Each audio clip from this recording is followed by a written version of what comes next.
ഇന്നലെ ആരോ വന്ന് മെസ്സഞ്ചറിൽ ചോദിക്കുന്നുണ്ട്, പ്രിയപ്പെട്ട ഉസ്താദെ, കമന്റ് ബോക്സിൽ ഇഷ്ടംപോലെ ആളുകൾ തെറി പറഞ്ഞിരിക്കുന്നല്ലോ, അതും ദൈവങ്ങളുടെ അവരെ ഏറ്റവും അധികം സ്നേഹിക്കുകയും ആരാധിക്കുകയും ചെയ്യുന്ന ആരാധ്യ പുരുഷന്മാരുടെ ചിത്രം പ്രൊഫൈലാക്കി കൊണ്ടുവന്ന് പച്ച അസഭ്യം. അത് തിരുനബി സല്ലല്ലാഹു അലൈഹി വസല്ലമ തങ്ങളെ സംബന്ധിച്ചും പരിശുദ്ധ ഇസ്ലാമിനെ കുറിച്ചൊക്കെ പറയുന്നുണ്ട്. ഒരു വാക്ക് പോലും തിരിച്ച് നമ്മൾ പ്രതികരിച്ചിട്ടില്ല. 32 വർഷമായി ഈ ഭൂമിയിൽ വന്നിട്ട് ഞാൻ ഇന്ന് വരെ എൻ്റെ പോക്കറ്റിൽ തന്നെ ഒരു സൂചി ഞാൻ കൊണ്ടു നടക്കാറില്ല. എന്താ, അത് മറ്റൊരാളെ കുത്തിപ്പോകുമെന്ന് പേടിച്ചിട്ട്. 32 വർഷത്തിനുള്ളിൽ ഇതുവരെ ഒരാളെയും ഒരു നുള്ളുകൊണ്ട് പോലും നമ്മൾ ബുദ്ധിമുട്ടിച്ചിട്ടില്ല. അതാണ് എൻ്റെ വിശ്വാസം. ഞാൻ പറഞ്ഞു വന്നത്, നമ്മുടെ എഴുത്തിലും നമ്മുടെ വാക്കിലുമൊക്കെ നമ്മൾ ഉൾക്കൊള്ളുന്ന ഒരു ആശയത്തിൻ്റെ പ്രതിഫലനങ്ങളാണ് ഉണ്ടാകുക. നോക്കൂ നിങ്ങൾ, ഇവിടെ പലതരത്തിൽ ഇസ്ലാമിനെ വിമർശിച്ചുകൊണ്ടുള്ള പോസ്റ്റുകളൊക്കെ ഉണ്ടാകാറുണ്ട്. നിങ്ങൾ എവിടെയെങ്കിലും, എന്നെ കേൾക്കുന്ന എല്ലാവരോടും പറയും, നിങ്ങൾ എവിടെയെങ്കിലും ഒരു പോസ്റ്റിൻ്റെ ഇടയിൽ ഞാൻ അശ്ലീലമായോ അസഭ്യമായോ ഒരു കമന്റ് എഴുതി നിങ്ങൾ കണ്ടിട്ടുണ്ടോ? എന്നാൽ നിങ്ങൾ ചിന്തിക്കേണ്ടത്, നിങ്ങൾ ബഹുമാനിക്കുന്ന, ആദരിക്കുന്ന, ആരാധിക്കുന്ന ആരാധ്യ പുരുഷന്മാരുടെ ചിത്രവും വെച്ചുകൊണ്ട് നിങ്ങൾക്ക് വൈജ്ഞാനികമായി സംവദിച്ചൂടെ?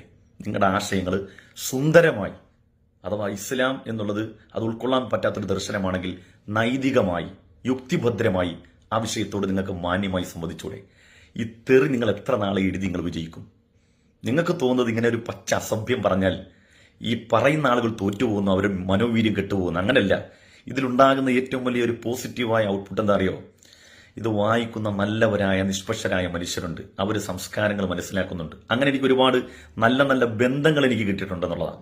എന്നോട് പലരും ചോദിച്ചിട്ടുണ്ട്, എന്താണ് തിരിച്ച് വളരെ മോശമായിട്ടാണല്ലോ നിബിധങ്ങൾ അങ്ങനെ പറഞ്ഞത്, വളരെ മോശമായിട്ടാണല്ലോ എൻ്റെ താടിയെക്കുറിച്ച് പറഞ്ഞിട്ടുണ്ട്, എൻ്റെ മുഖത്തെക്കുറിച്ച് പറഞ്ഞിട്ടുണ്ട്, എൻ്റെ വസ്ത്രത്തെക്കുറിച്ച് പറഞ്ഞിട്ടുണ്ട്. ഇന്ന് വരെ അതിനൊന്നും തിരിച്ചു ഞാൻ പ്രതികരിക്കാറില്ല. സ്നേഹത്തോടുകൂടി ചിലപ്പോൾ അവരോട് സംവദിക്കുമ്പം നമുക്ക് പറയാനുള്ള അഭിപ്രായങ്ങൾ ചിലപ്പോൾ തമാശ എന്ന രൂപേണ കമന്റിൽ അത്ര സാർക്കാസമൊക്കെ നമ്മൾ കാണിക്കുന്നുണ്ട്. പക്ഷേ ഒരു അവരെ വിശ്വാസത്തെയോ എന്തെല്ലാം പറയാനുണ്ട്.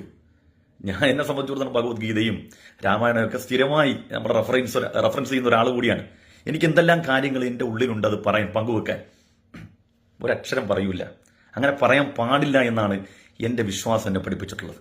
അതുകൊണ്ട് പ്രിയമുള്ള സുഹൃത്തുക്കളോട് സ്നേഹത്തോടെ പറയാണ്, നിങ്ങൾ ഈ അനുസൂദ്യം, ഈ തെറിയും അസഭ്യം തന്നെയാണ് നിങ്ങൾ തുടരാൻ ഉദ്ദേശിക്കുന്നതെങ്കിൽ നിങ്ങൾ മനസ്സിലാക്കേണ്ടത്, നിങ്ങളുടെ തന്നെ ഫോട്ടോ വെക്കുക. എന്നിട്ട് നിങ്ങൾ പറഞ്ഞു, നമുക്ക് വിഷമം തോന്നി നിങ്ങൾ ആരാധിക്കുന്ന അല്ലെങ്കിൽ ബഹുമാനിക്കുന്ന, കൂടുതലും ഞാൻ കണ്ട ചിത്രം അയോധ്യയിലെ രാമന്റെ ചിത്രം വെച്ചിട്ട് എന്തെല്ലാം അസഭ്യങ്ങളാണ് ഈ പറയുന്നത്. പുതിയ റിലീസായ തെറികളടക്കം പറയുന്നുണ്ട്. ഇതെല്ലാം പറയുമ്പോൾ നമ്മൾ ചിരിച്ചുകൊണ്ടാണ് ഇതിനെയൊക്കെ സ്വീകരിക്കുന്നത്. ചിലപ്പോൾ കമന്റ് ഡിലീറ്റ് ചെയ്യാറുണ്ട്, ചിലപ്പോൾ കമന്റ് ഡിലീറ്റ് ചെയ്യും. കാരണം അവർ മറുപടി പറഞ്ഞിട്ട് കാര്യമില്ല.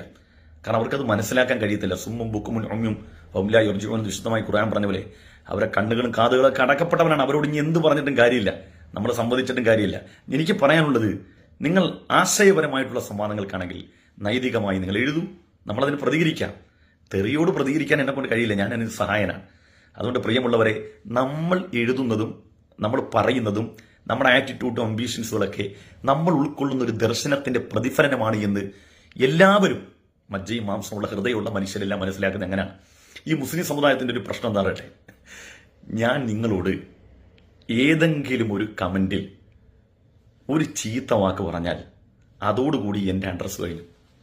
ഇപ്പൊ നിങ്ങൾ എന്നെ വന്ന് ചീത്ത വിളിക്കുകയാണ്, കമന്റ് ബോക്സിൽ നിങ്ങൾ എന്നെ വന്ന് ചീത്ത വിളിക്കുകയാണെന്ന് വിചാരിക്കുക. നിങ്ങളുടെ ആ ചീത്ത വിളിക്ക്, ഇപ്പോൾ ഉദാഹരണം പറഞ്ഞ് നിങ്ങൾ നബി സല്ലല്ലാഹു അലൈഹി വസല്ലം തങ്ങളെ ചീത്ത വിളിച്ചു, അല്ലെങ്കിൽ അള്ളാനെ എന്തെങ്കിലും ചീത്ത വിളിച്ചു, ഇല്ലെങ്കിൽ എൻ്റെ താടിയെക്കുറിച്ചോ എൻ്റെ മുഖത്തെക്കുറിച്ചോ എൻ്റെ വേഷത്തെക്കുറിച്ചോ ഞാൻ താലിബാനിയാണ്, പാകിസ്ഥാനിയാണ്, തീവ്രവാദി എന്ന് വിളിച്ചാൽ നിങ്ങൾക്ക് 1000 ലൈക്ക് കിട്ടിയേക്കാം. പക്ഷെ ഒരൊറ്റ വാക്ക് ഞാൻ പറഞ്ഞാൽ മതി, നിങ്ങളുടെ ഏതെങ്കിലും ഒരു ആരാധ്യ പുരുഷനെ കുറിച്ച് ഒറ്റ വാക്ക് ഞാൻ പറഞ്ഞാൽ മുസ്ലിം സമൂഹം എന്നെ തിരസ്കരിക്കുമെന്ന് മാത്രമല്ല, എൻ്റെ വീഡിയോ പോലും കാണൽ ഒഴിവാക്കും. അതാണ് മുസ്ലിമുകൾ. നിങ്ങൾ വിചാരിക്കുന്നത് ഞാനൊരു അപ്ഡേഷനും ഇല്ലാതെ ഈ കെട്ടഴിച്ചു വിട്ട ഒരു പട്ടമാണെന്ന് നിങ്ങൾ വിചാരിക്കുന്നുണ്ടല്ല. എന്നെ കൃത്യമായി എൻ്റെ വാക്കിൽ ഏതെങ്കിലും ഒരു വാക്ക് ഏറിയാൽ ഫോൺ കോൾ വരും.